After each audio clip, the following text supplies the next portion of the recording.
আসসালামু আলাইকুম ভিউয়ার্স, আমি মোহাম্মদ আলামিন।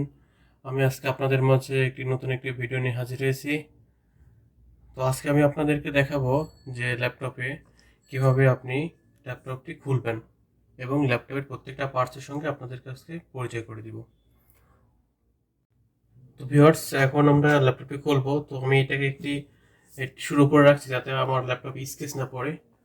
আর যে আমাদের একটা স্টার নিছি, তো ল্যাপটপটা প্রথমে উল্টো পাশে করে রাখলাম। হ্যাঁ, রাখার পরে এখন দেখতে পাচ্ছেন যে এখানে সব নাট আছে। তো আমি একটা একটা করে নাট খুলবো। তো ল্যাপটপটা অবশ্যই একটা কিছু নরম কোনো সুতার কাপড় অথবা টিস্যুর নিচে রাখবেন যাতে আপনার উপর সাইডে স্কেচ না পড়ে। আর স্কেচ পড়ে বুঝতেই পারছেন যে তখন আপনার কাছে খারাপ লাগবে দেখতে। তো স্কেচ যাতে না পড়ে, এই জন্য আপনি টিস্যু অথবা কাপড় ব্যবহার করতে পারেন। তো প্রত্যেকটি নাট খুললাম, প্রায় খোলা হয়ে গেছে। তো এটা খোলার পরে এই যে খুলে ফেললাম। তো দেখতে পাচ্ছেন যে এটা আমার ভিতরকার অংশ। তো ভিউয়ার্স, এখন আমরা প্রসেসর হিটসিংটা লাগাবো। তো তার আগে আপনাদেরকে একটু পরিচয় করে দিই। আমাদের এটা হচ্ছে, আপনারা আশা করি দেখতে পাচ্ছেন, তো এটা হচ্ছে কুলিং ফ্যান।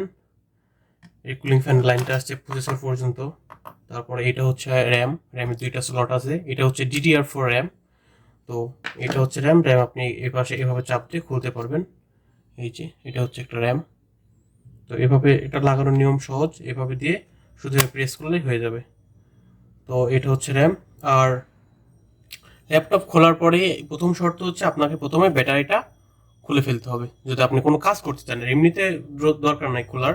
তো আপনি কোনো কাজ করতে চান তাহলে অবশ্যই আপনাকে এই পাওয়ার সাপ্লাইটা খুলে ফেলতে হবে। এই যে ব্যাটারির পাওয়ার সাপ্লাইটা আমি খুলে ফেললাম। তাহলে এখন আপনি যাই করেন নিরাপদ, যে শর্ট সার্কিট হবে না। তো এটা দেখতে পাচ্ছেন, এটা আমার এসএসডি। এটা হচ্ছে এসএসডি আমার, এটা স্যান্ডিক্সের। এটা হচ্ছে আমার এসএসডি, আমার হার্ড ডিস্ক নাই। তো আমি এসএসডি ব্যবহার করতেছি। আর এখানে আমার দুইটা র্যামের স্লট আছে, এটা একটা, এটা 1, এটা 2। তো আমি 8GB ব্যবহার করতেছি র্যাম। আর এটা তো ব্যাটারি দেখতেই পাচ্ছেন। আর এখানে এটা প্রসেসর। তারপর এটাও, এটা হচ্ছে যে আপনার নেটওয়ার্কের, যেটা হচ্ছে ওয়াইফাইয়ের প্রসেসর। আর এটা হচ্ছে আপনার বড় এসডি কার্ডের। আর এখানে পাওয়ার পোর্ট আছে। তারপর হচ্ছে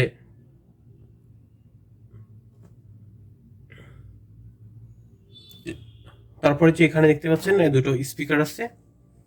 আর এগুলোকে বলে রিবন, এগুলো হচ্ছে রিবন। এই তো এই তো আর এটা হচ্ছে আপনার ব্যাটারি।